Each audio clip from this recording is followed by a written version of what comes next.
What is up, everybody, and welcome to the Touchdown Talk podcast. And Tony just zips right off screen as soon as we start the show. So I am your host, Ryan. I'm joined by Evan on the side there. And now What Tony's up? back in the middle. What's up? What's up? I had to get my notes for today. Exactly. Yes. Boys, what a wild week. We got teams clinching the playoffs. We got teams being eliminated from the playoffs. We got some big injuries. We got some benchings. A lot to talk about this week. I love What do it. you guys want to talk about first? I mean, the biggest headline of the week probably is the Chiefs being eliminated from the Yeah, playoffs. let's rip Chiefs Yeah, first. Why not? probably. Rip the Band-Aid off for the Chiefs fans. Yeah, let's I mean, lay I it know on Tony's them, gonna have folks. a lot to say. Oh, I have so Tony, much to fucking honestly, say. Tony, lead us off, man. What do you got? Well, I am going to start off the show by telling you all that I fucking told you so. I told you that this was bound to happen eventually. There's just no way. This is football. There's just no way that year in and year out a team can consistently make the playoffs every single year. The Patriots dynasty that lasted 20 years, I told you that that was never going to happen ever again. There was no way that the Chiefs were even going to come anything close to that. And I think they were 10 years with making the playoffs straight. I think if they went to 11, they would have tied the Pats. So they were close. We have to give them that. They were They very they were close. pretty close. Yeah. Very close. And this is It's a whole team issue besides Mahomes. Mahomes was the only bright spot this year. He was pretty much a top 10 passer this year, even with all the problems that they had. So credit to him, but it's just not enough. They just don't. They have no one to run the ball. Kareem Hunt looked fat. Kelsey looks like he needs to get married already, and I don't fucking know. Just leave. real quick with Travis Kelce. I think he has been on. I think he should have retired 2 years ago. He Like, should have. Yeah. Granted, his routes are still pretty technical and can get open, but like when he gets the ball, he is slow as molasses moving downhill on a windy day, and that wind's going Yeah. back up the hill. It is bad. It is. I'm like, holy shit, you are slow. I'm glad you said that because like 2 to 3 years ago, like when you're right, you probably should have retired then after they won that Super Bowl. And I think a lot of people thought he was, to be honest, but he just kept coming back. Well, like But even then, he started to look slow. like he's been a good tight end. Don't get me wrong. Like, he's one of the best tight ends we've seen in a long time. Like Yeah. he's arguably, I'm gonna say, yeah. top 8. People I- probably say he's in the top 8. If I say outside the top 8, whatever you want to All say. time?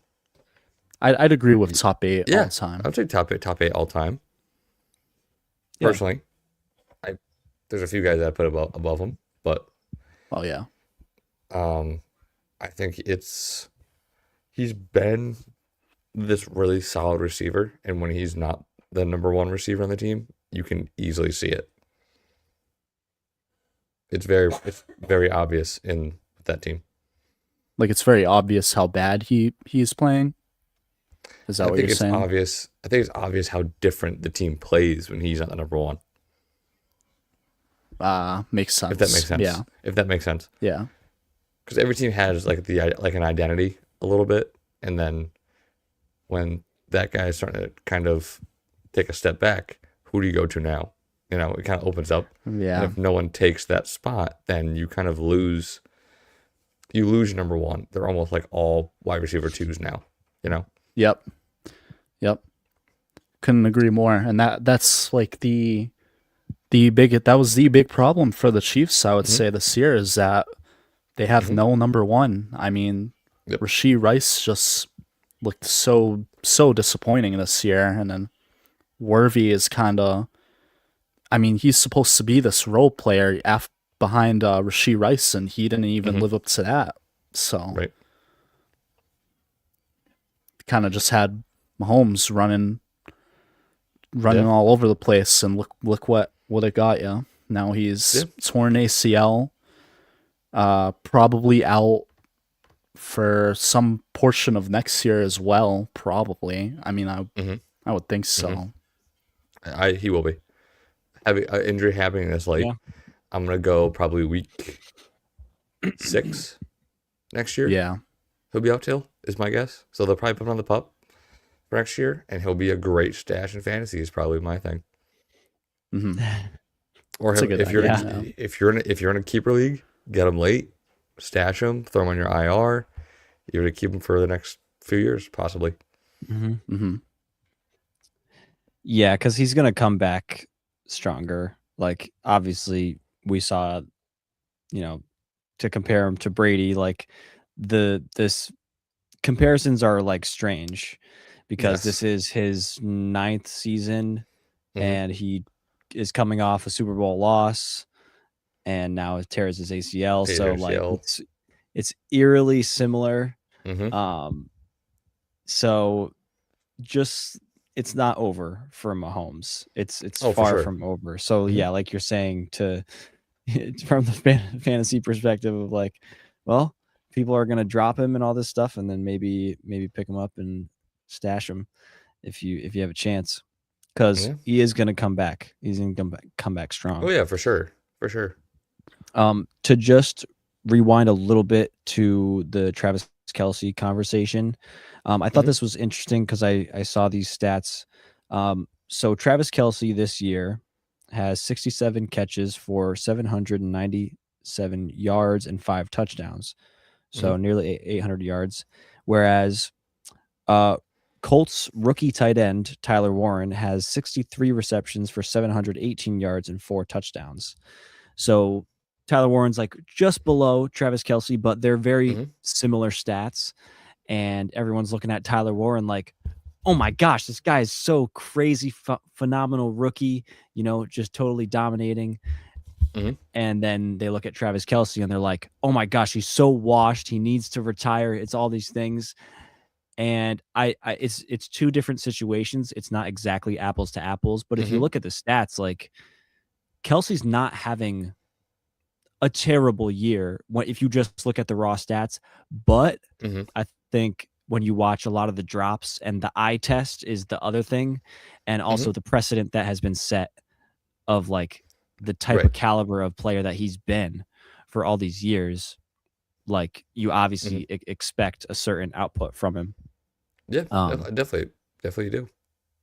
So yeah, I would agree that I don't know if he needs to retire, but I think he needs to probably maybe just shift his focus, because it seems like he's lost his focus. That's what it seems like to me, because of just the uncharacteristic mistakes and the way that they're sort of manifesting themselves on the field. But yeah, Chiefs get bounced. Yeah. And the Chargers get a big division win. Yeah, with 3 weeks left is crazy. Yeah. And then on the other side of it, you got the Broncos sitting right now with the best record in the whole NFL. I think we all predicted this, correct? Maybe not the best record of the NFL, but them probably winning the AFC. I think we all did, because the Broncos defense is still phenomenal.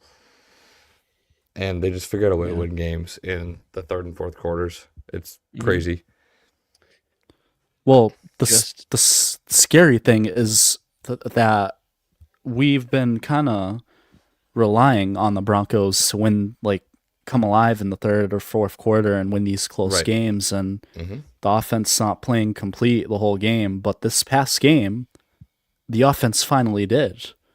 Right. And that scares the hell out of me, because I'm just going to say it now. I think Bo Nix, he had like 300 yards, 4 touchdowns, passer rating of like 130. If Bo Nix plays like that in the playoffs, nobody's beating that team. Yeah. Yeah. They might like defense.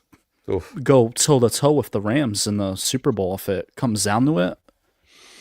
It's possible. Yeah, especially with we'll get into it later, but the Rams had also had some key injuries this week as well that really screwed them a little bit. But yeah, Denver, they scare me the most out of any AFC team, and I don't even think it's close. I think they all but locked up the 1 seed. I think it's, I'm not going to say impossible for the Pats to get it or someone else to get it, but kind of very, very unlikely, because now you need the Broncos to lose 2 out of their last 3, and I just do not see that happening. The Broncos' last 3 are the Jaguars next week. And then you have, they play the Chiefs on Christmas Day. And then you have the Broncos. Correction, you have the Chargers, on the Broncos. The last week of the season. I mean, I guess that's a sliver of hope. They definitely win the Chiefs game. The Jags and the Chargers is not a give me. They could drop 2 of those. Probably for sure. They could. Yeah, they could. They could. Yeah. They lost to the Chargers before this season. Mm-hmm. And the Jags are really, really good right now. Honestly, the best quarterback last week was Trevor Lawrence.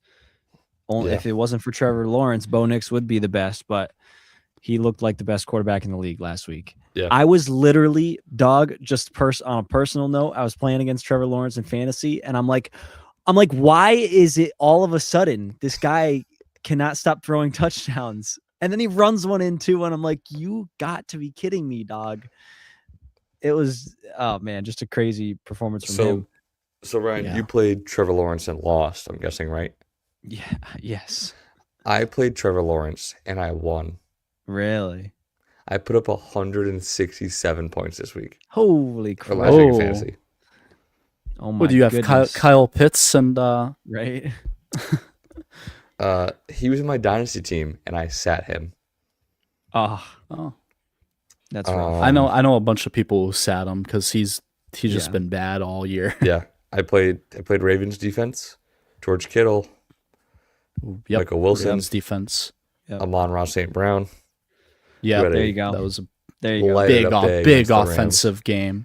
Yeah, Jared Goff, Derrick Henry, Yep. Javonte Williams,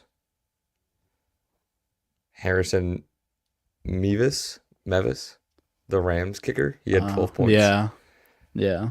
Jeez, what? That's a good kicker to have though this year. Yeah, honestly, So my big thing with fantasy, I love getting kickers who play indoors half the season because half their games are played perfect conditions. Mm-hmm. Yeah, it's a good point. Granted, if they're gonna play like 4 or 5 straight like away games, like a bunch of away games in a row, and they're all outside, then I'll look to move someone around for another indoor kicker. But that's fair. Yeah, that's why Cameron Dicker's the GOAT. That's why I love Cameron Dicker Over in SoFi. Yep, gotta love that man. Kicker. But talk about kickers. Jason Myers nailed 6 of them. Yeah, right. That's crazy. Just to lead the Seahawks. Probably won the game for them, honestly. He did.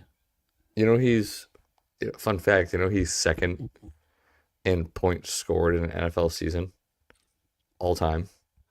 This season? Right now, yes. Really? Give it a guess who he's second to. Did not know that. Give it a guess. Probably Matt Prater. This person is a running back. Oh, Jonathan Taylor. Oh yeah, is it Jonathan? No, well, wasn't Taylor number 1 at some point? No, this is all time. Okay, so you're talking about all time. Brady, running back. LT. This guy's a running back. LT. Damian Tomlinson. Yeah. I think it's like 06, right? Yeah, like 06 LT, I believe. Yeah, because he had 21 touchdowns or something. Mm-hmm. Insane. He is second to him right now. Yeah. Wow, that's wild. Crazy. He might be able to beat him. There's going to be some big records broken this year. Hello, Myles Garrett, 1 sack away. Oh, really? He's 1 sack away. Yep. Yeah. Needs a sack and a half to break the record. Yeah. He's 1 sack away from tying it. Yep. And it's only because one of the sacks last week was a half sack that he got. Yeah. It's just really too bad that his sacks mean absolutely nothing Right. in the grand scheme of To things. set that record for a Browns team that literally has like 3 wins is just it's such a waste. It's so The sad. fact I think it's hilarious that he was like, "Yeah, I want to trade," and they go, "How about $40 million a year?" And he's like, "Yeah, I'll stay." Yeah. Oh, well, that's Cleveland, like the story of Cleveland, I feel like, is like, remember when Deshaun Watson was like, he was like, oh, I really want to be an Atlanta Falcon, and he was like super hard trying to go to Atlanta, and then Cleveland was like, oh, here, just take all this money, and he's like, oh, I don't want to be in Atlanta anymore. Yeah. I'll Fully take it. Yeah, guaranteed. here's $265 million guaranteed fully. Yeah. That was Where's the the paper? that was the Where big can thing. I Was sign? guaranteed. Where do I sign? Yeah. Yeah. Where do I sign? Yeah. I mean, And I'm then, also and then we see how that turned out. yeah. Yeah. Speaking of Deshaun Watson, I've heard that he is probably going to start next year. Mhm. yeah. I And mean, not Shadur it's Sanders. looking. Wait, Yeah. what? Mhm. I know he was gonna come back. I mean, Unless I just read it before we hopped on. When I was getting ready well, to come on. It was something like that. It was like, bro, what was it? Let me see if I can find it What? real quick. See if I can find it. this is the Shadur Sanders saga Well, is just insane. he's very interesting. He just had I have the notes here, but he had like this past game against the Bears, he had the worst passer rating in a game with 34 plus attempts this season. He had a 30 passer rating with 0 touchdowns and 3 picks. Yep. Now, granted, Chicago's defense isn't anything to be taken for granted. Yeah. But this is like the second or third game now where he just absolutely stunk it up. But it's weird because he had like every game he has like these explosive plays and throws that the other quarterbacks in Cleveland weren't giving you. Right. Yep. Yeah. I mean, the prime example would have been against Tennessee. Like literally 2 weeks ago, he threw over 300 yards, 3 touchdowns. Looked like the new starter. Right? Looked like the new quarterback of the future for Cleveland. And then has a stinker this week. I mean, Doug, like we talked about this a couple weeks ago, like the sample size is so small at this point that it's still tough to say. But like, yeah, you're seeing deep balls, you're seeing long touchdowns that you haven't seen from the Browns in a while. Like really. Oh yeah. So you gotta feel pretty good about things like that. And I don't know if Deshaun Watson gives you that. So I feel like to swap him out next year would kind of be a wild choice. But you also feel like you're paying that money to this guy that you feel like you have to start him. But like, I mean, just everything with Shadur. He was supposed to be like top 2 draft pick. He slides all the way to the 5th round, gets drafted by the Browns, apparently tanks all the interviews in the draft process, apparently turns down, like says he doesn't want to get drafted by the Ravens, and then ends up partway through this season. There's a opportunity where he could have been starting for the Ravens if that was a thing. He ends up starting for the Browns after and then rewind a little bit more. Sorry. Gets drafted along with a different rookie quarterback by the Browns. The Browns have like 6 quarterbacks on their roster at one point. They trade Joe Flacco mid-season. Dylan Gabriel starts. He's iffy, but he gets hurt. Shadur starts, plays well enough to take the job now that Gabriel is healthy, and now has one crazy game and then goes back to being ass, and now he's going to get replaced by someone who has allegations of incredible, like, nasty sexual misconduct, like, and then we go back to the whole thing of like, oh, it's his character, it's his ego of why he slid in the draft, and now he's getting replaced by Deshaun Watson of all people, as if it's as if character is something that teams necessarily care about.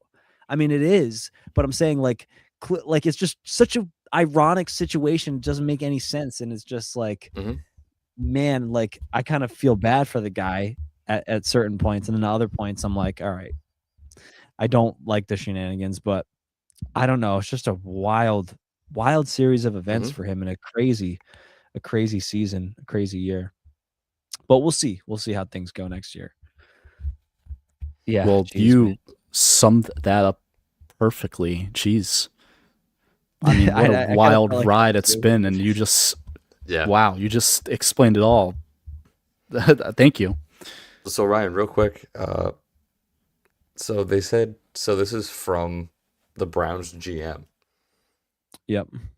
He's like, well, they will consider starting Deshaun Watson until Shedeur Sanders is ready next year. Until he what? Until he's ready. Until Shedeur is ready to take it back again. To take it over. See, I think that's just terrible, man. You're going to start a guy who's had back-to-back Achilles tears. Yeah. Because he tore it last year, or this year, right? No, was he even playing this year? Unless he re-injured it in training camp. No, he didn't or something. play this year, but I think he re-injured it because he was like doing some shit he wasn't supposed to be doing or something. Gotcha. I can't remember what it is after, but it's already either way. Also, he's coming. He's going to remain on the roster no matter what, because obviously all that money's guaranteed. Yeah. So. I mean, I guess so. Keep him on the roster. So what happened with Dylan Gabriel? Did they just like decide like they don't want to give him another chance? It's possible. Who? I mean, no, Dylan Gabriel, the other rookie quarterback. What happened to him? I mean, yeah, maybe. I mean, I feel like he was the same thing as Shedeur. Like he had, like I think he had a decent game for him too. I don't know, man. This whole situation is just awful. I mean, it makes no sense. I get you don't want to put in your rookie. You want to develop him, but you've already thrown him to the fire. Like, just keep him out there at this point, man. Right. There's one other wrinkle that I didn't mention is that last week they gave him the wrong wristband with all the wrong plays on it. Who, Shedeur? Shedeur, they gave him the wristband where you look to call the plays, coach. And it was the wrong wrist coach, one. Yeah. Oh. So I don't know how they even have. How do you even have one that isn't right?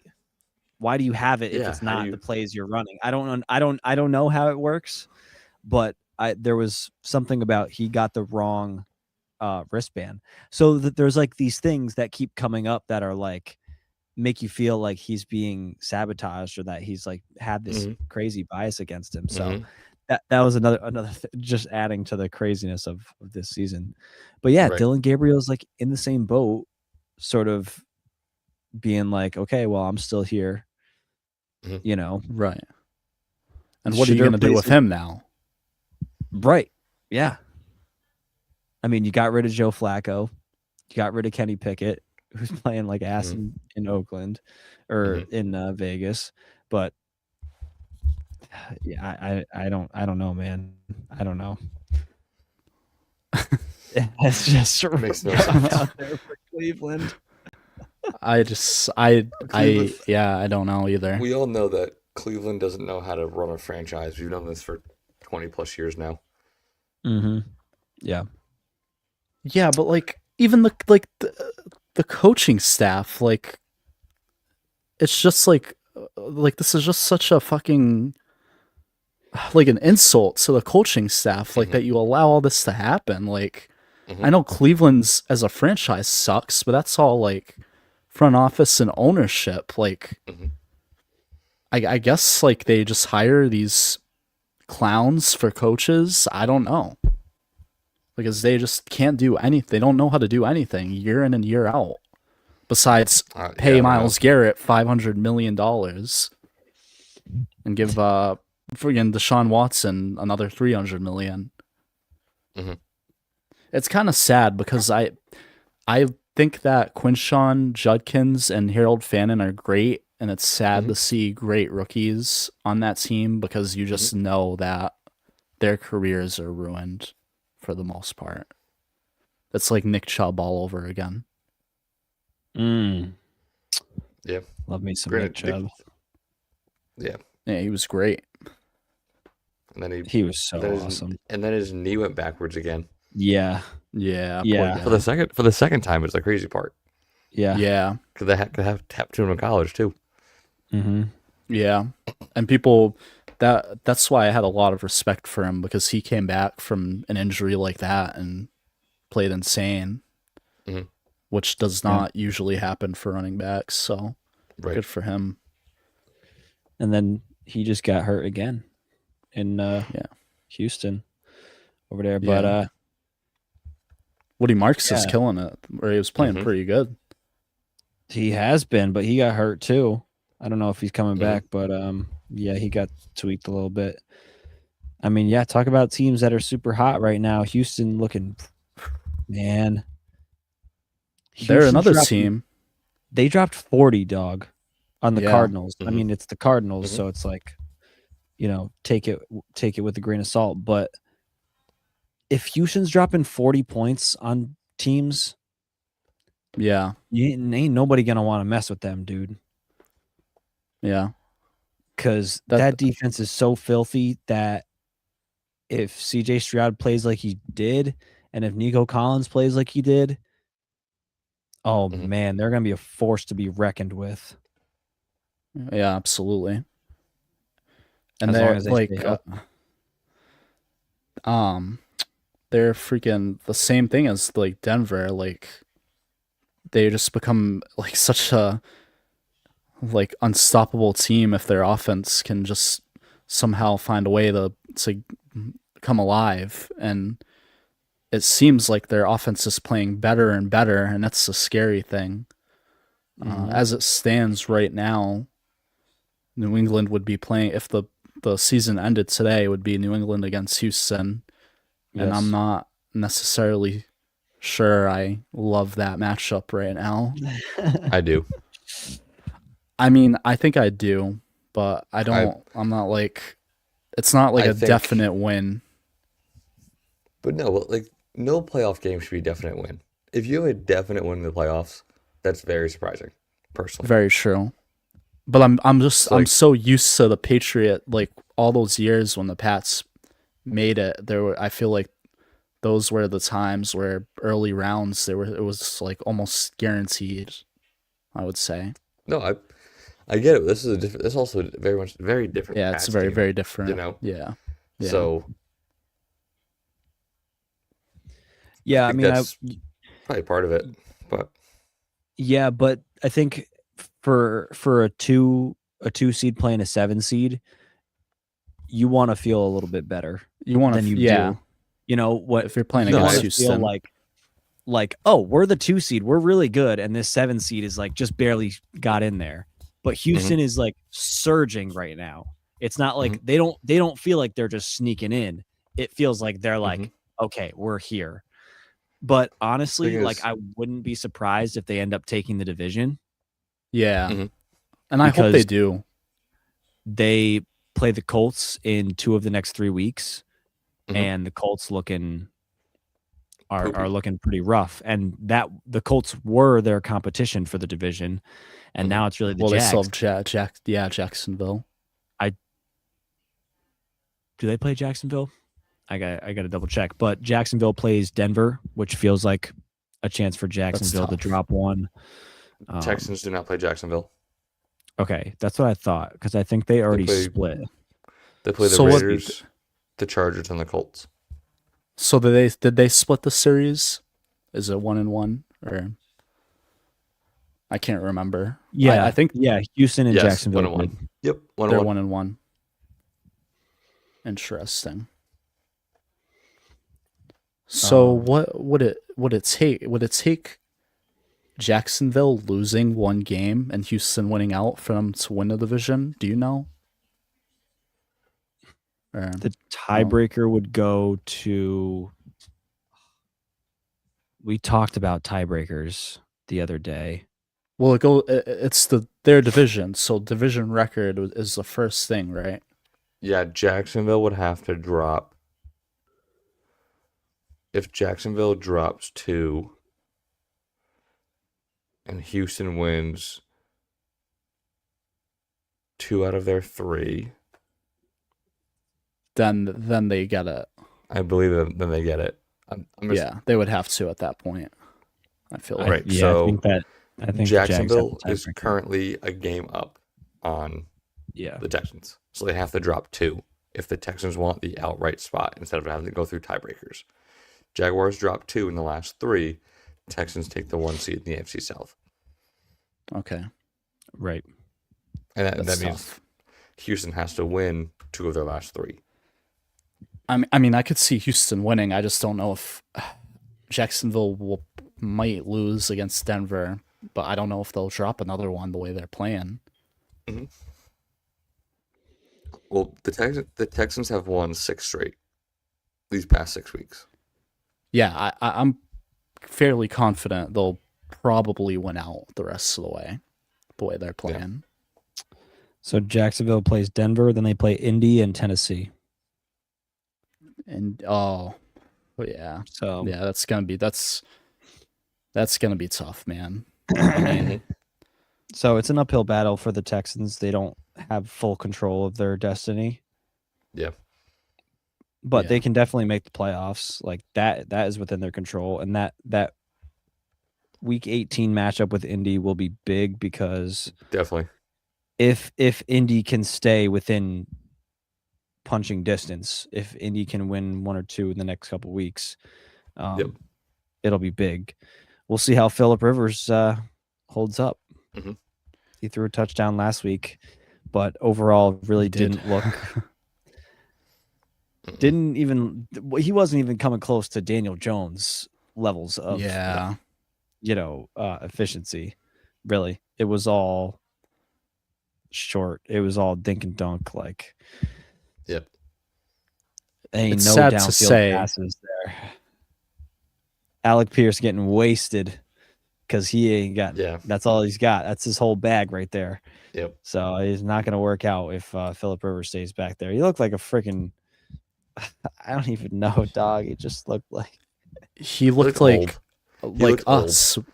he looked old and fat.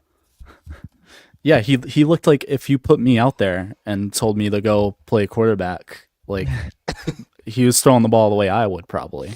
Post surgery too? Yeah, Yeah. Oh God. It's bad. Yeah, it was man. that bad. I mean, I've seen some bad quarterbacks throw pretty bad balls, but his throws, man, he just, I don't know. Yeah. That was almost like Mac Jones bad, man. Well, we're gonna see him on Monday Night Football, prime time for everybody to see Hell yeah. this week. So, it'll be a I fun don't one. know. I read something that said that Anthony Richardson is recovering from his injury or Orbital. something. His orbital socket injury. Whoa, Yeah. that's kind of crazy, bro. That was like week 4 Mm-hmm. that he did that. Like, what the fuck? I'm gonna fact check What's Tony on this. what you think it's Yes. crazy that he was Crazy out for that- so long, or Well, crazy that he's been out for 10 weeks because he smacked his face with a freaking band, a workout band. That was what happened. oh, that's what it was. That's been the same Oh. injury for this whole entire time, which that's why I was surprised that they even needed to get Phillip Rivers, because I thought that Anthony Richardson would come in, but clearly he's still working on that eye. So he has been medically cleared coming off his orbital fracture. And the hope is to have him back practicing in the near future, is what I'm seeing. All right. So Okay. that doesn't mean he'll be back this week. No, it's not guaranteed. No. But stay tuned. We will see. I mean, Yep, I keep hope he you doesn't. updated. I want to see more Philip Rivers, man. No, I Do don't. you? Do you? I don't. I mean, Do you I really? know, I know he didn't throw the ball too great, but I mean, he managed the game seen well enough. for them at least. I Like he mean, did. Like you gotta admit, like they almost the Seattle is like the number like top 5 defense, and they almost won that game. Yes. Not he did- because of he did- Philip Rivers, but he managed the No, game well. he did come in and he threw a touchdown, and which was big for them. And the defense really put them in a spot to win that game. And Mhm. Philip Rivers actually got a drive towards the end where they had a game winning or a lead taking field goal, and then Seattle had the ball with only like a minute left and took them 2 plays to get into field goal range, and they freaking Jason Myers nailed one. So Yep. yeah, like it wasn't an overall like terrible performance. People were saying that he outplayed Tua, I don't know, man. and I don't actually. I don't know. It's Tua, close. I mean, he threw fewer picks than Tua, yeah, Tua it's threw pretty 2. close. but Yeah. Tua threw 2 touchdowns as well, but they were garbage time touchdowns. So I don't know about that one, but you know, he played a closer game than Tua did. But Yeah, that is true. He did do that. yeah, Speaking we'll of Tua- see next week. Yeah, Tua Speaking of Tua, straight Dude's to the been bench. He's been said- benched. get on the pine, kid. Mm-hmm. And Quinn Ewers. I think Yeah, for Quinn I think Ewers. it couldn't have come at a better time for the Dolphins. Mhm. Because Really? your season's toast. You're eliminated now. Yeah, You're now still you're fighting, officially right? eliminated. Yeah. You're eliminated. Now look at your options and see what you got. Yeah. Right. Also, I don't know if you guys heard. Tua is now the QB3. Wow. He's the emergency quarterback. He dropped who's It QB2? Quinn Ewers. Zach Wilson is your QB2. Nah. Wow. Oh, Tua is gosh. now your QB3. Oh Wow. man. I think Oh, man. there isn't a better time to test it out is right now. Your last 3 weeks. See what they got Wow. and go from there. Wow. Yeah, that's wild. I mean, I agree with you. I think that it's time. It's just a good time for him to get benched. So real quick, the Dolphins can't move Tua like anytime soon. I have some Why did they numbers pay for him? you. Did they pay him a disastrous amount of money as well? No, they I did. have- They paid him so much money. I have some numbers for you if you guys would be Let's so hear it. inclined to listen. Let's hear it. So Tua has $54 million guaranteed to him in 2026. So next season, I Wow. believe. On March 15th, $3 million of his 2027 salary becomes guaranteed. If they cut him, it would leave $99 million in dead cap, which Oh, would be an astronomical amount of money that they would leave just on the table. Just like, hey, we have to pay him. oh, yeah. A post June 1st cut would equal $67.4 million in dead cap money in 2026. So if they cut him going into next season after June 1st, it would be After $67 June million. 1st. Mhm. What if they cut him before? If they cut him before, then it's 99. I believe so. So they have to wait. You have to wait. You have to finish out that season, yes, because then Oh, so there's almost like gotcha. a grace period, I believe, in between contracts.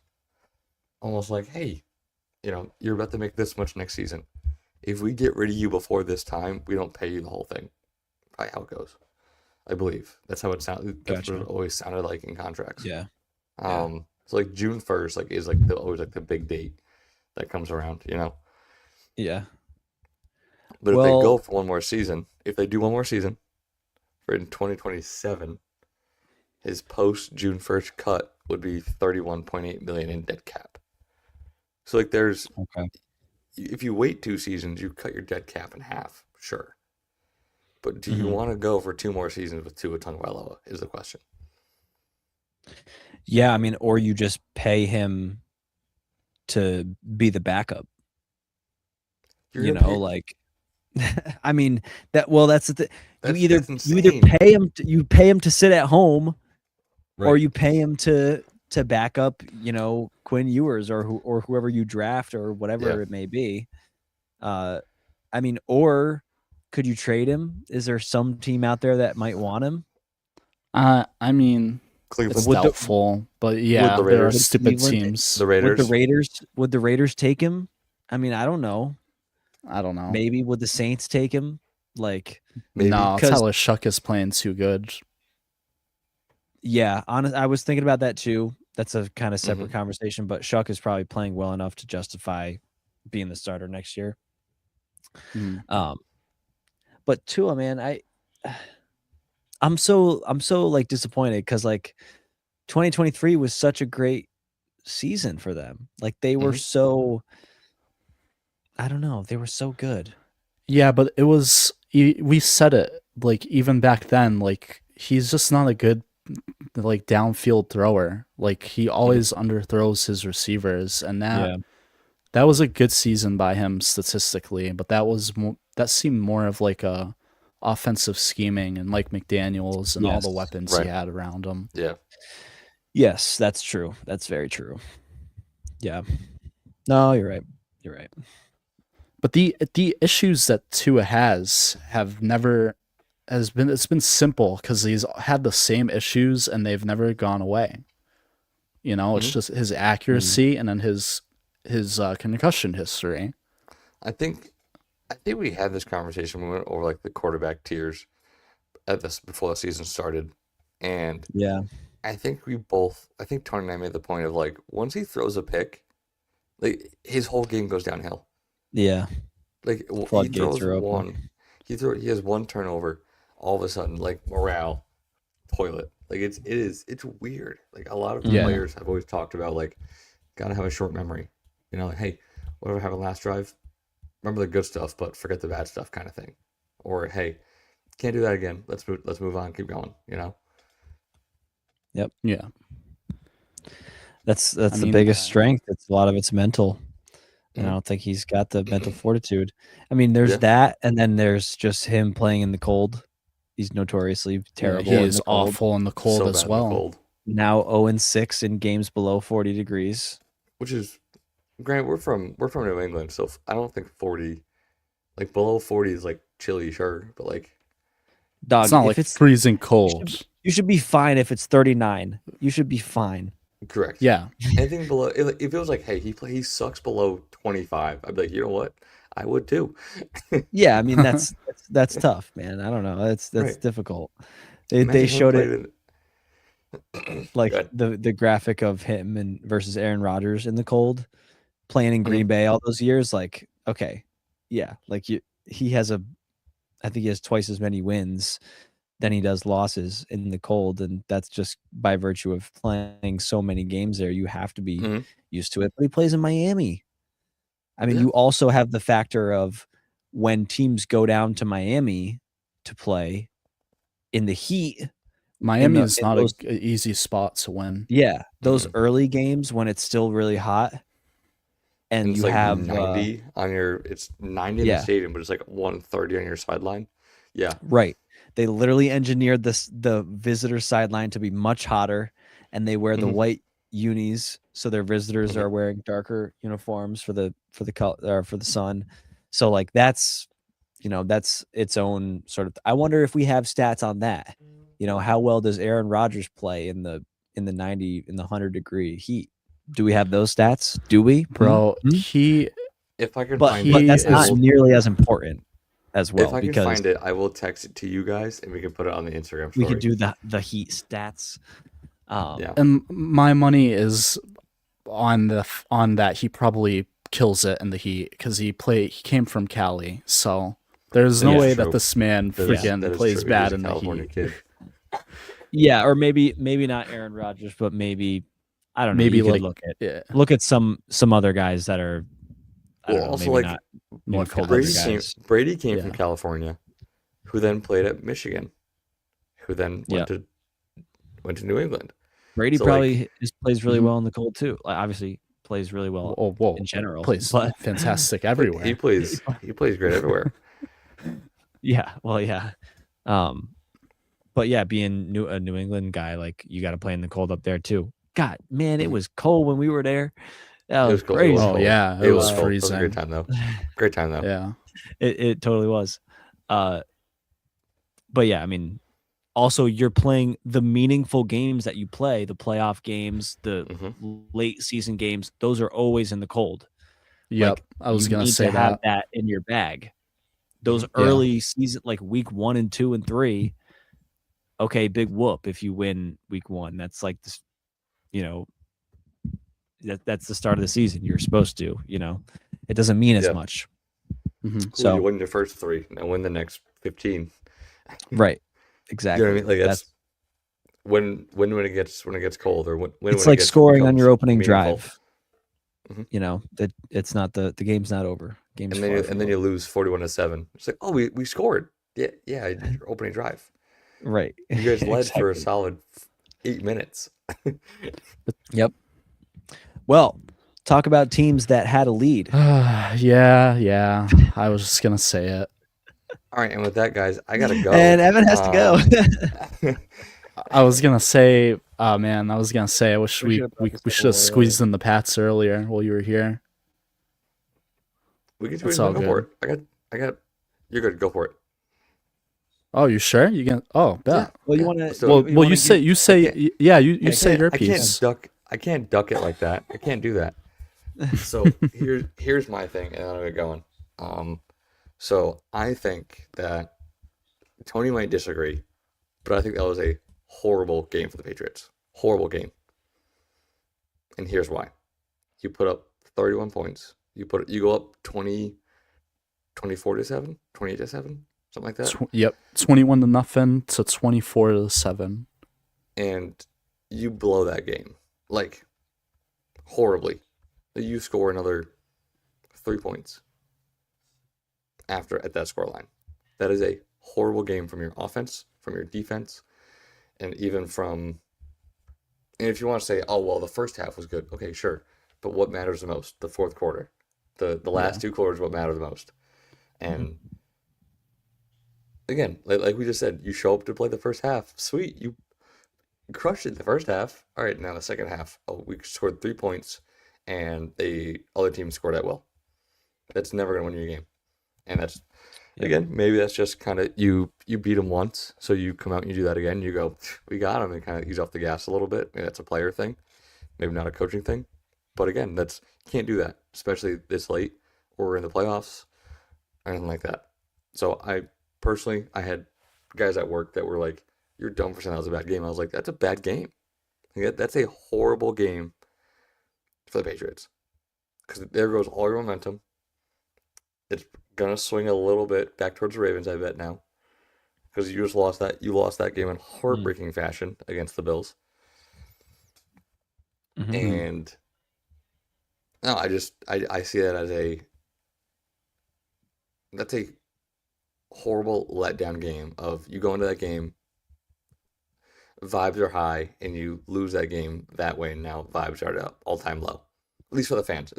I think players are a little bit different. But like fans, you're like, oh, like we had them, But Tony, what do you think? So I'm gonna be honest with you. I'm not ready. I don't know if it was a horrible game for them yet. I think at the end of their season, I'm gonna look back at this game, and depending on how their season ended, this game might have been horrible for them, and it might have been good. I think it's horrible in the fact that I feel like Buffalo just absolutely exposed that defense. I think people have been saying all year that we're fraudulent because of our easy schedule, and I think our defense shows that more than anything. Mhm.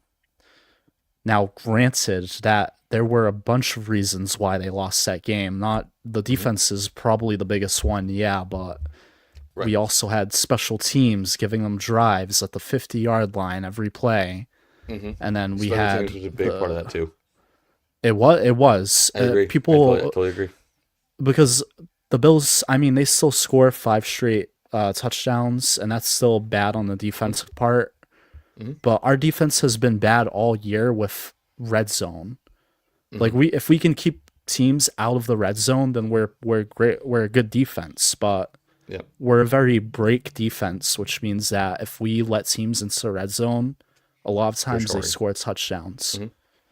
And just the fact that our special teams let Allen take the ball at the 40, 50-yard line every play, like that, it just doesn't help our defense at all. Yeah, exactly. Yeah, that's never gonna win you a game. And I think Ryan, I hate to bring up the Giants here, but I feel like you can feel the same way. Is when your defense has holes. I just the pass defense has holes, but I think the linebackers are a glaring issue still. Yeah. For the Patriots. Yeah, linebackers, personally. yeah, huge. Spillane's playing well, yes, but also I think linebacker needs a big upgrade in the offseason. I agree. And I mean, really, this game was won by Buffalo on the line of scrimmage. Offensively, they just killed us. Like the line just killed us. I mean, they were running the ball against us at will.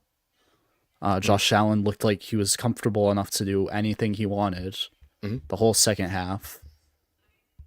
Yeah, it's just bad all around. And then in the fourth quarter, our offense finally went stale. Second half, maybe had like 3 or 2 rushing attempts. I mean, if Henderson doesn't score that 50-yard rushing touchdown, we have nothing in the second half. Like that's what I'm saying is like I feel like that was just a horrible game. I'm not even talking like I'm talking like instant reaction. Like when I watched a little bit before I work third shift, so it's a little bit harder for me to watch games fully. But when I try my best to, and when I went to bed, I was like, all right, cool, Pats are up, sweet, all right, see you, log off, and then wake up to that, and I'm like, I don't care what happened, that's horrible.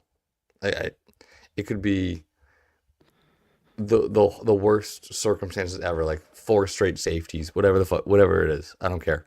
Like, that's a horrible way. It's a horrible game for the Patriots. All right, I gotta say something though, Evan. Is it really horrible though?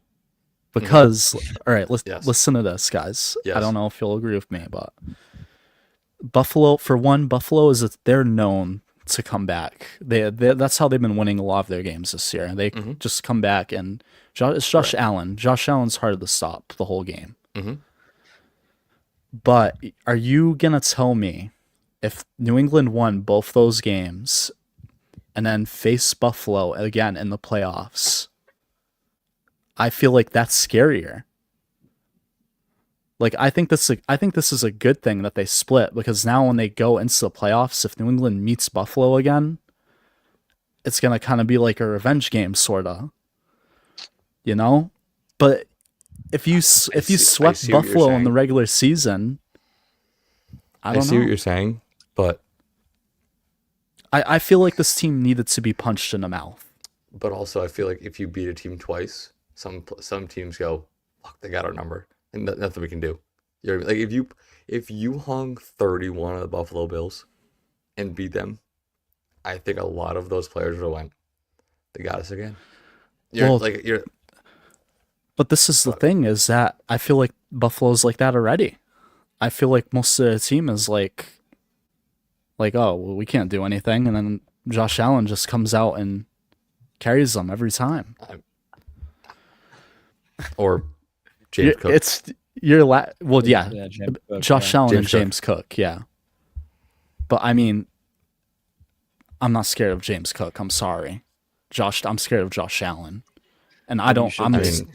I'm You sorry to should say, be. but I think James Cook he's a decent running back without Josh Allen.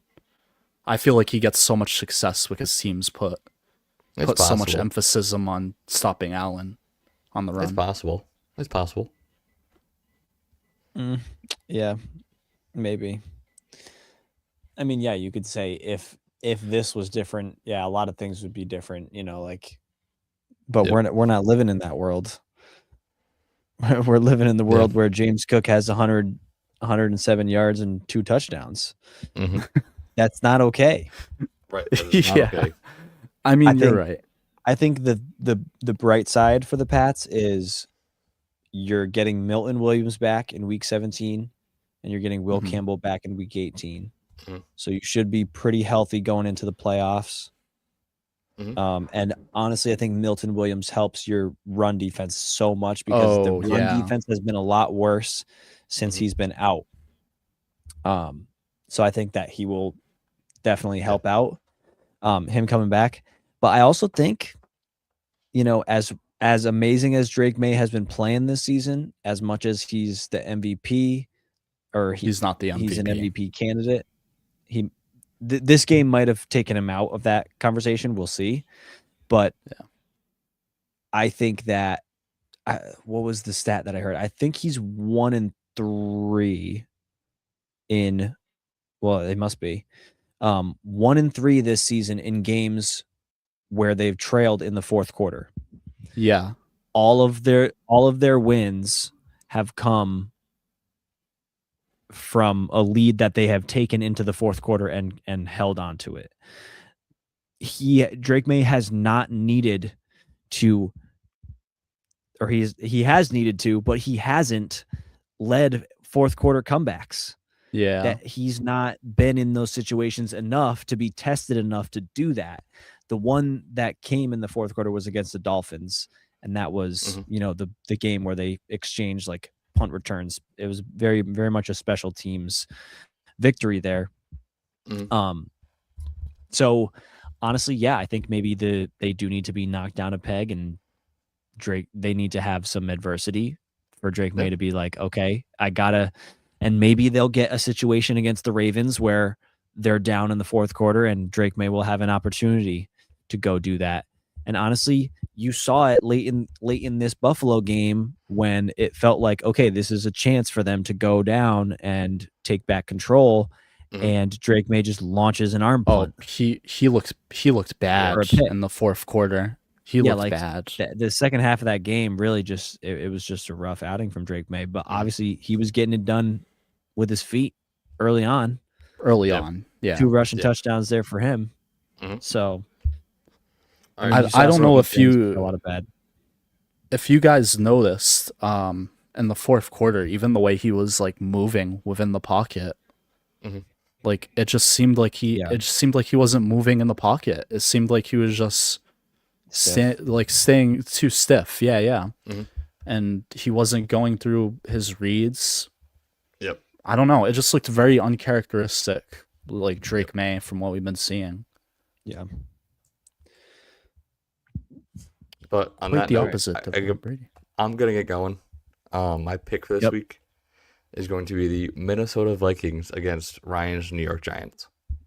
Good pick. All right. Sorry, and I was wrong last week with my Lions pick. I thought I'd get it.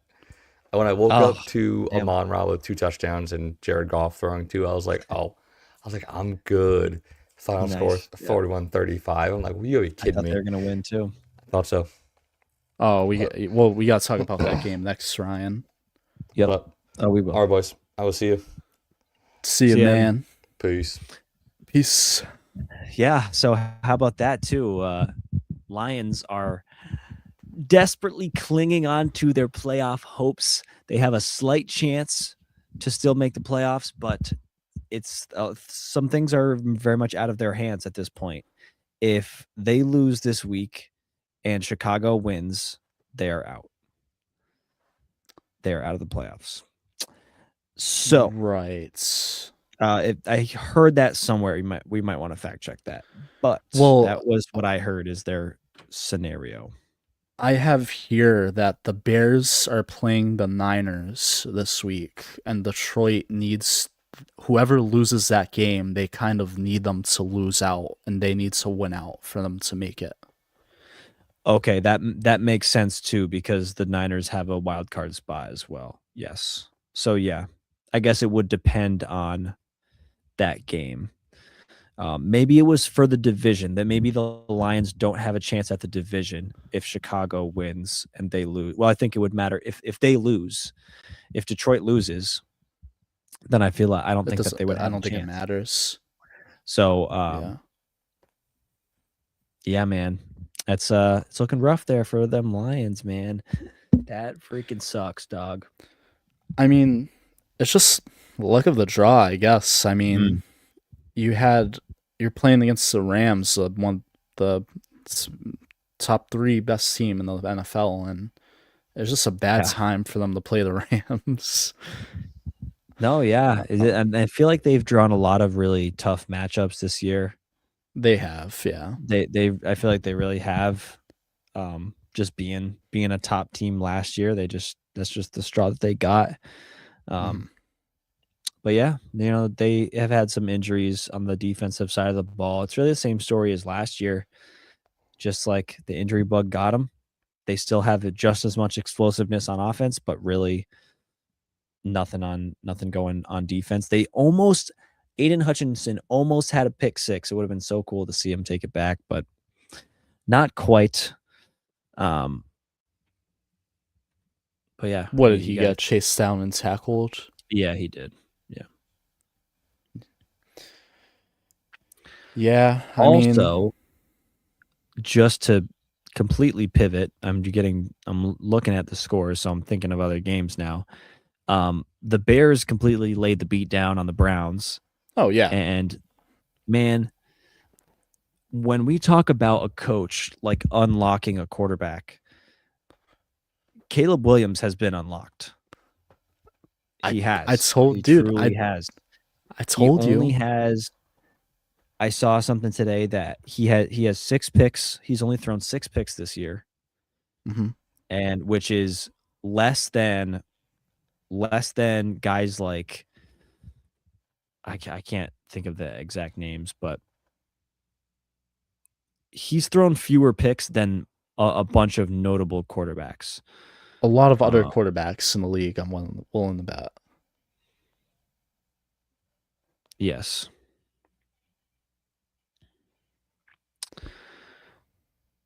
I'm trying to fucking look at it. Let's see.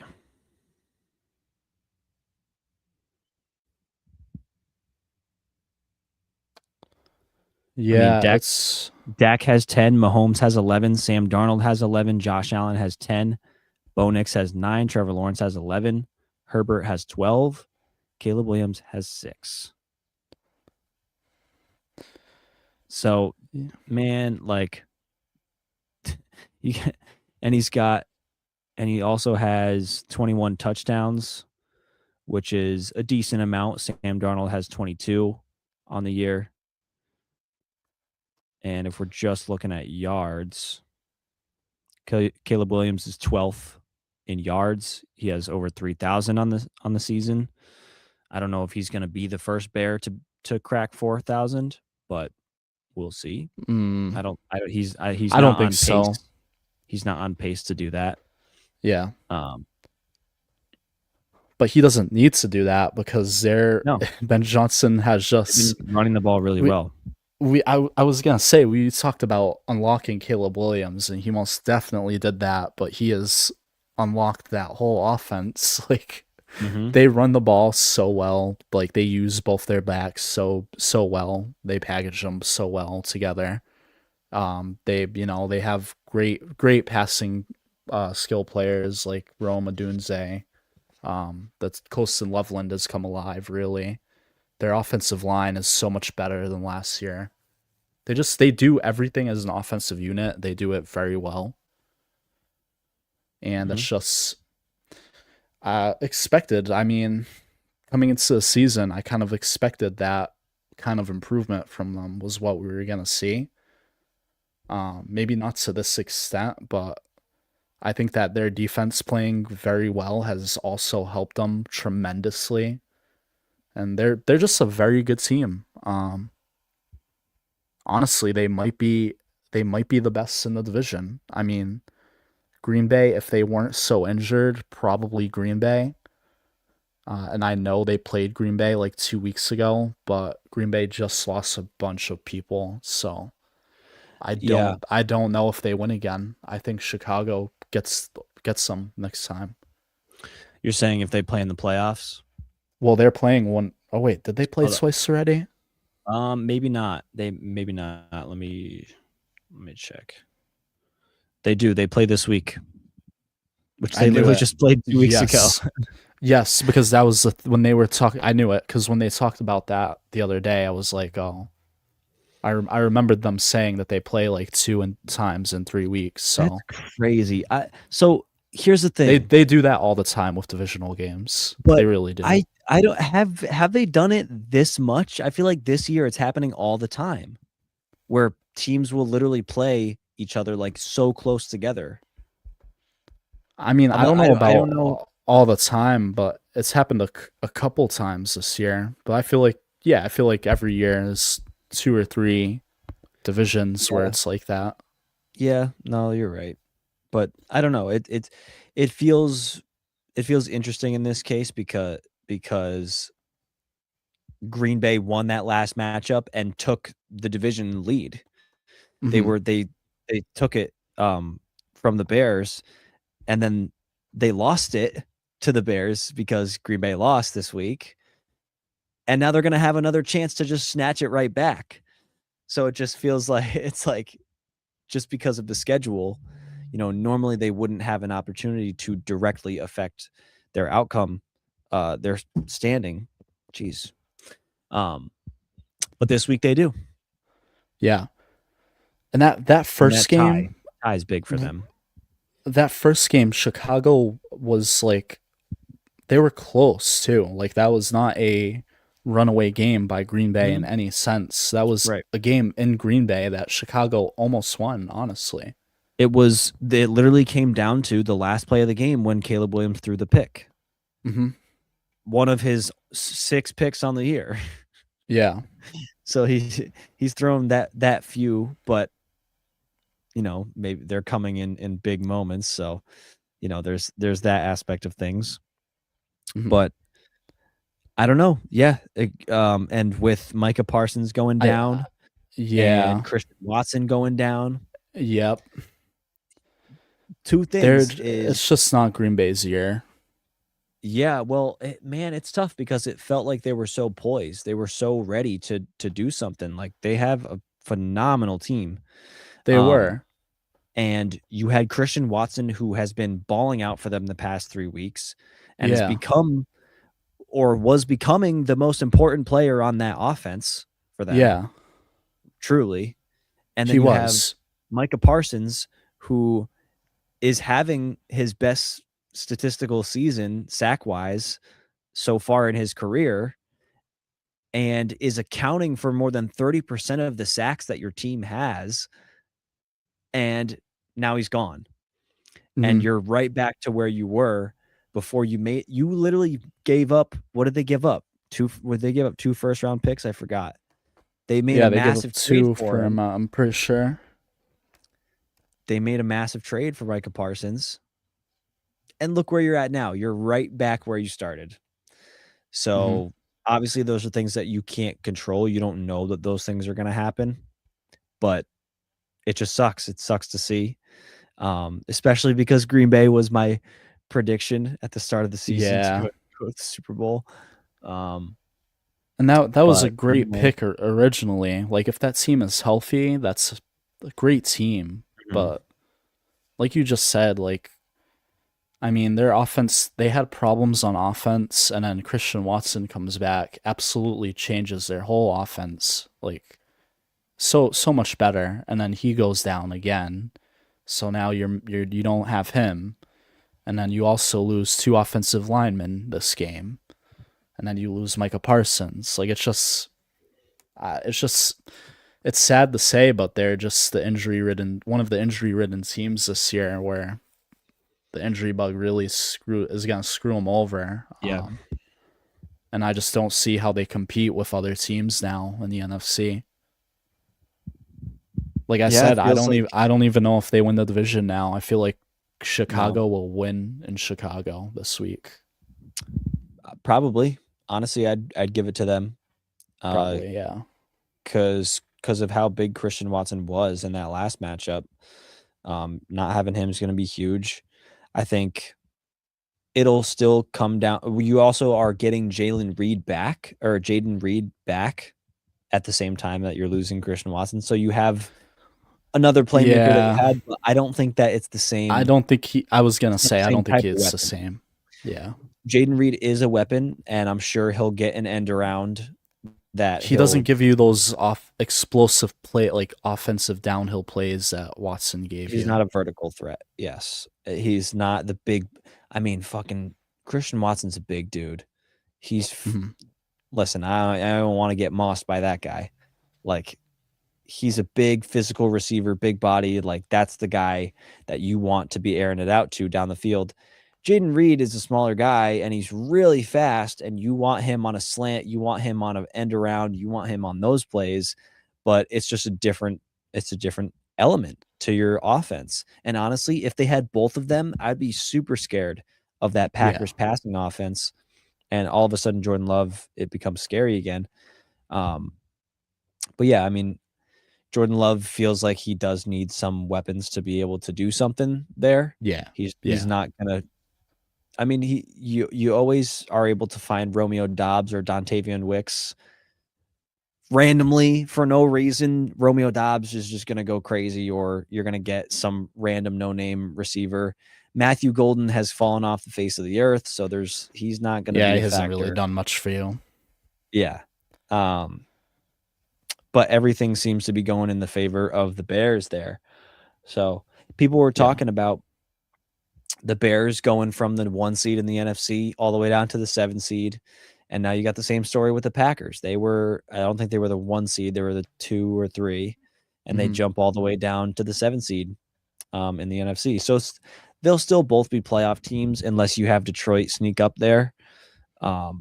Technically, Dallas is still alive. I believe. I believe they are. I thought they got officially eliminated after they lost to Minnesota. Nope.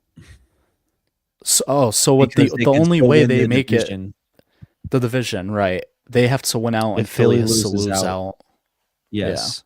Yeah. Dallas has like a 1% chance or something like that. But it's still technically possible. So there's that. I think we have talked about nearly every playoff scenario, at least in the NFC, except for one, and is maybe the most boring one that we could talk about.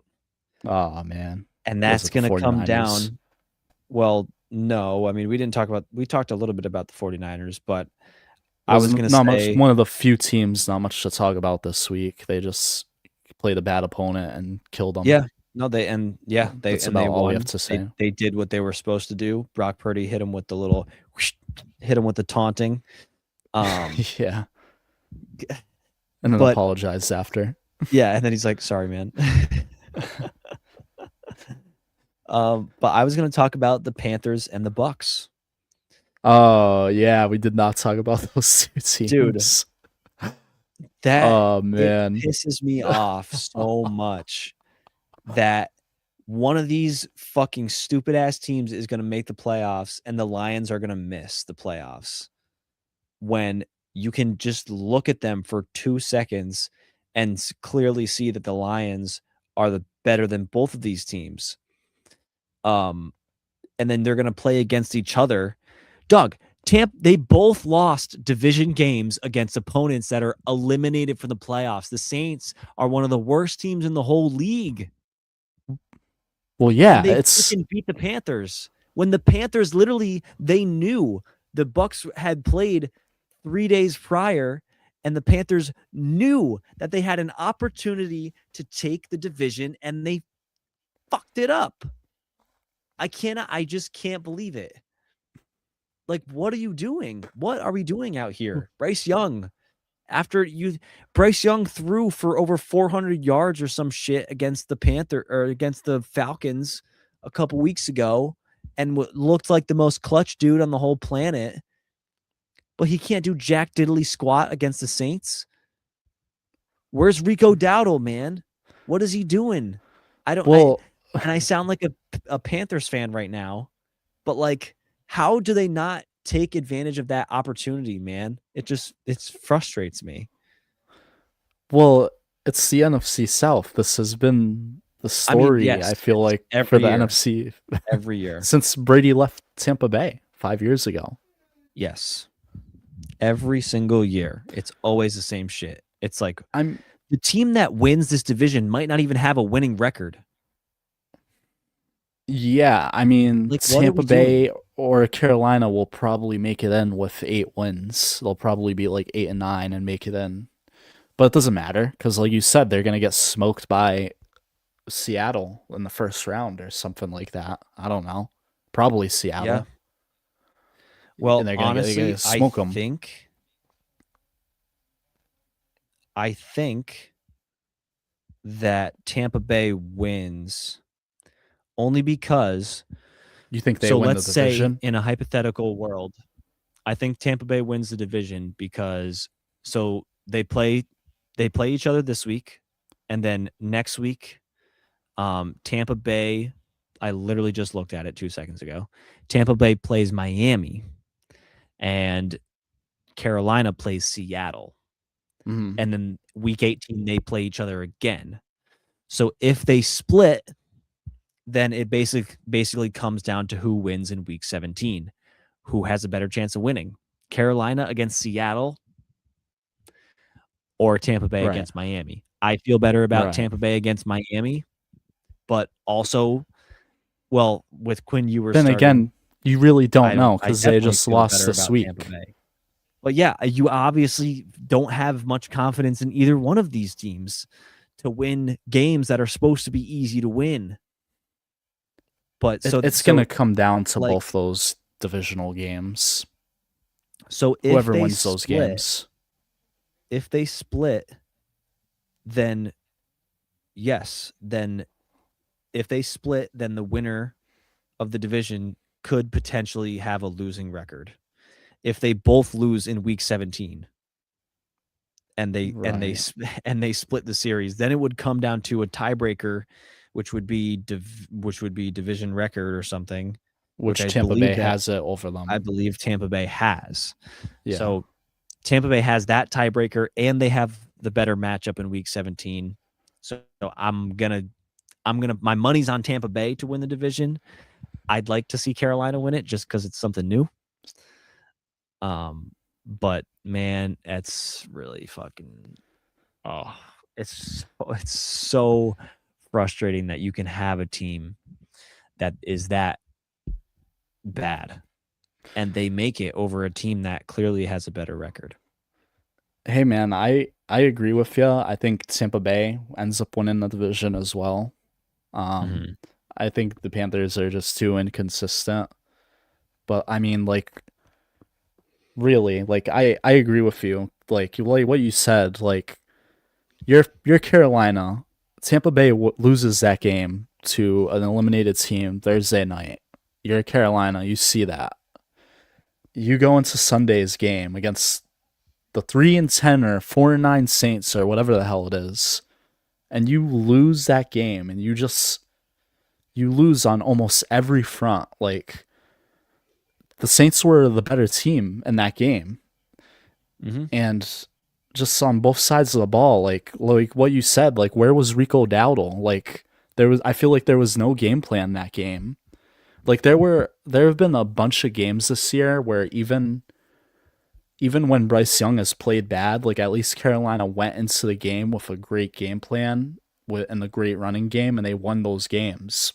But that game against the Saints on this past weekend, I feel like there was no game plan by Dave Canales that time. And It's like, I don't know, maybe they just underestimated the Saints and thought they were going to just go in there and kill them. Yeah. But clearly you're not a good enough team to do that. Well, I think they need to figure out their run game because they obviously Rico Dowdle had back-to-back 200-yard games earlier in this season when Chuba Hubbard was out. Now that Hubbard is back, and this is a Rico Dowdle fantasy owner also speaking, so take that into account with whatever you think of this diagnosis. But you were incredibly efficient running the ball when it was just Rico Dowdle. When it was just Rico. Even Chuba came back and you had a decent split and it was mostly Dowdle, you were running the ball decent. And then since then, the past couple weeks, they've just been terrible running the ball, in my opinion. And you're trying to have a more even split, and it's just not working. I think you need to just commit to one guy. I mean, it's tough because you paid Hubbard and Dowdle has had some insane performances. So you're still trying to find this balancing act that works. And there are times where it does work and you have Hubbard that's more of the pass catcher.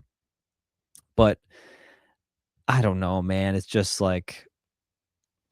tough to figure out that balance. But I feel like you also need to be able to count on Bryce Young a little bit more. And you can't count him. That's the thing is I feel like it's on him to be consistent. He's just been incredibly inconsistent this season. And that's the big flaw is that he's inconsistent. I think he's not a franchise quarterback. I mean, even if he comes out and he has another insane game this year, like I don't believe in him. I think he's a bad quarterback. He came into this game as QB 29 and EPA per game, and he is QB 24 in success rate. That's not a franchise quarterback. You said he's QB 9 and EPA per game? No, QB 29. QB 29. Oh. Yikes. He's one of the worst rated quarterbacks. Yes. Dang, I didn't realize that. Yeah. For the people at home, you want to explain EPA? So, I will tell you right now.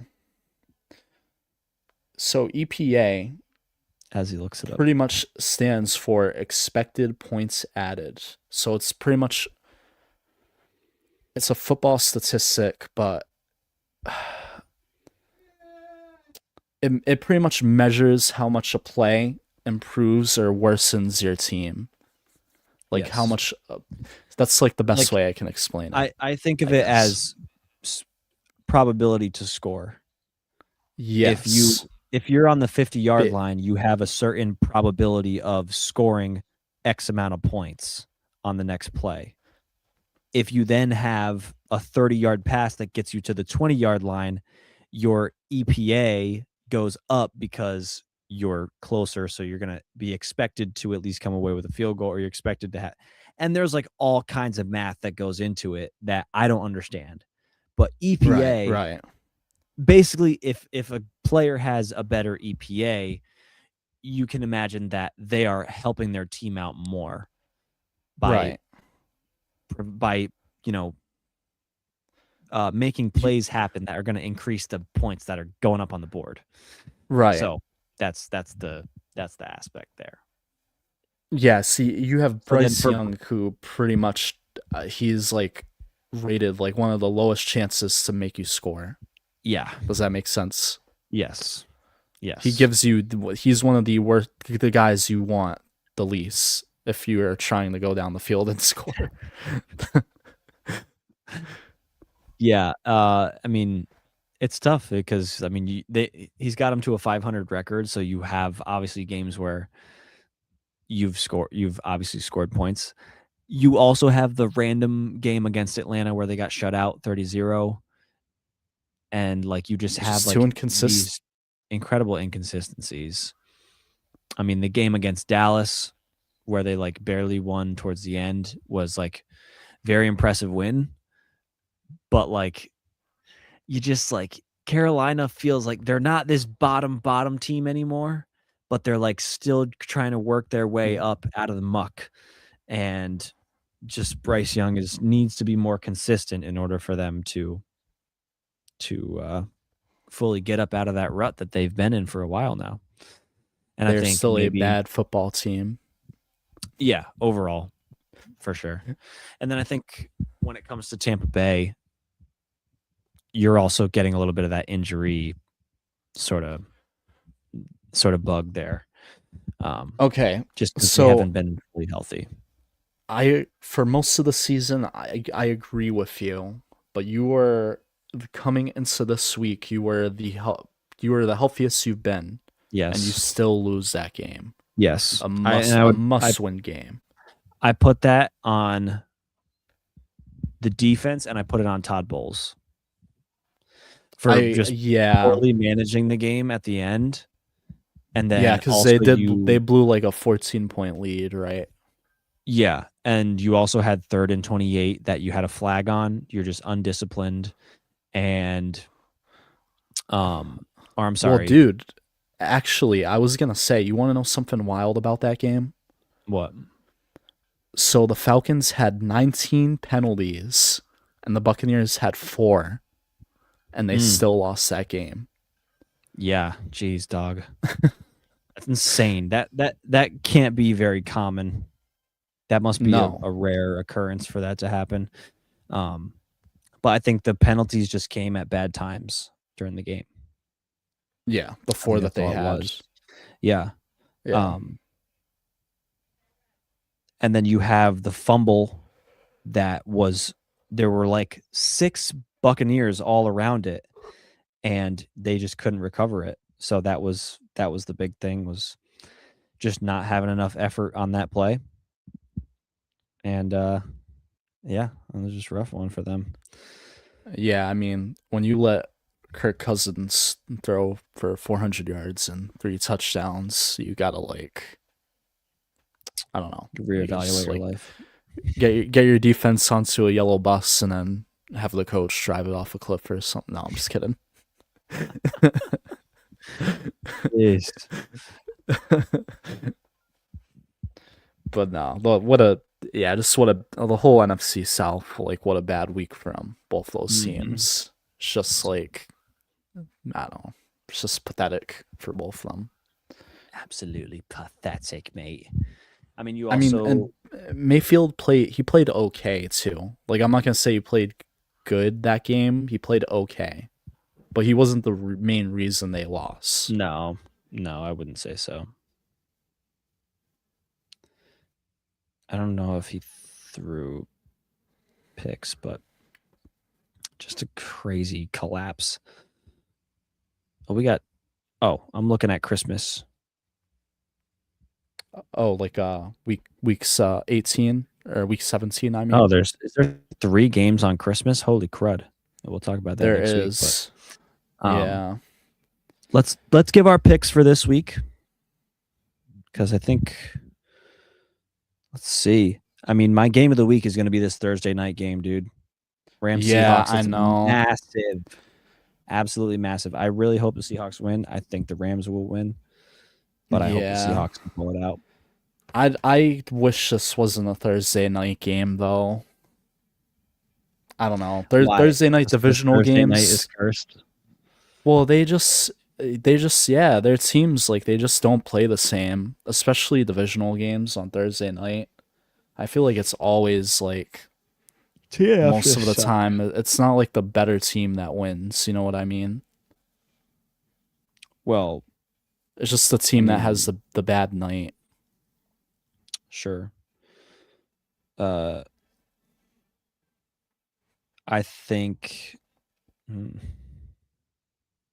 Devontae Adams might be out, so that's big. Oh yeah, yes. We didn't really talk about that, but yeah, they lost Devontae and Puka. Yeah, but Puka is probably okay.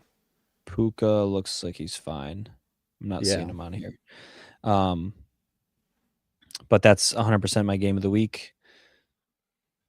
I don't want to pick that game Yeah, I'm staying away from that game. What is our records, Tony? Because I know I got my pick wrong last week. Do you have all the standings? Dude, I lost the weekly standings like 3 weeks ago. Okay, cool. Well, we'll go back. Evan was winning, but he's lost like the last 2 or 3 weeks. Gotcha. I came back. I've won the last 2 weeks, so honestly, I think we're all tied, bro. If I had, all right, if I we'll had have to go. We'll have to look at the tape, but we'll say for now that we're all tied up. I say we just call it a tie and then keep track of the last 3 weeks, and whoever wins, Yeah, I think that's a great idea. The playoffs will have to be the tiebreaker. Yeah, we'll do a playoff, something for the playoffs too. Oh yeah, Jacksonville and Denver is my other game of the week. Honestly, yeah, that's gonna be a great there's game. not many other good games, except for Tampa Bay, Carolina. Yeah, and even that game is like that's just a close divisional game. Yeah, we're just getting to that point of the season where it's like, okay, you can look at, okay, let me just look at this early slate, and there's 2 games in which one of the teams is eliminated. There's one game. Packers Bears Saturday night looks pretty good. Saturday night.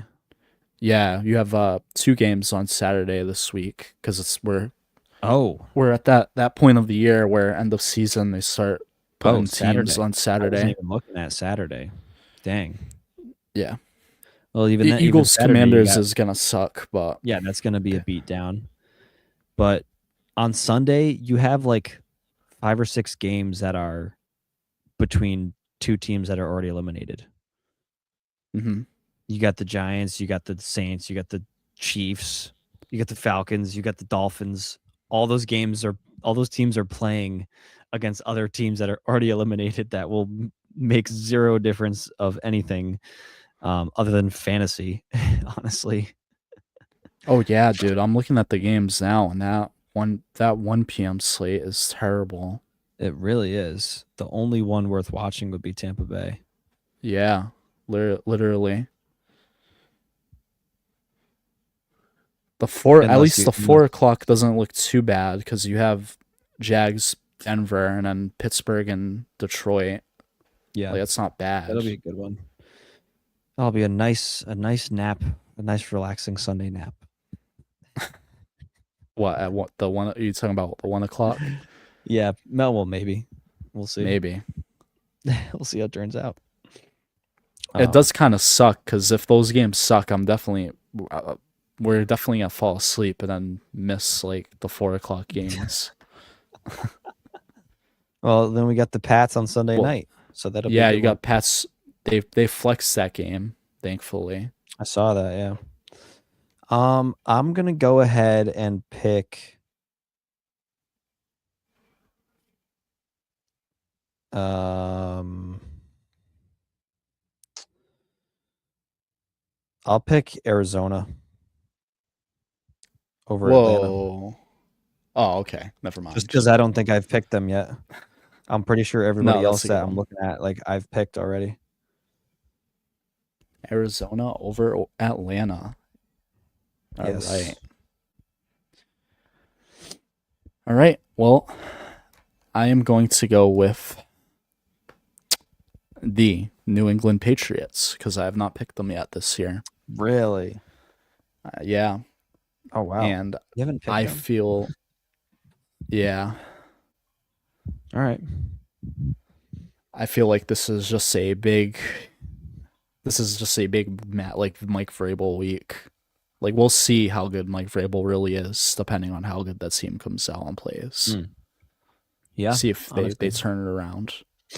The Ravens feel pretty inconsistent too, so yeah, we'll see which Ravens team shows up as well.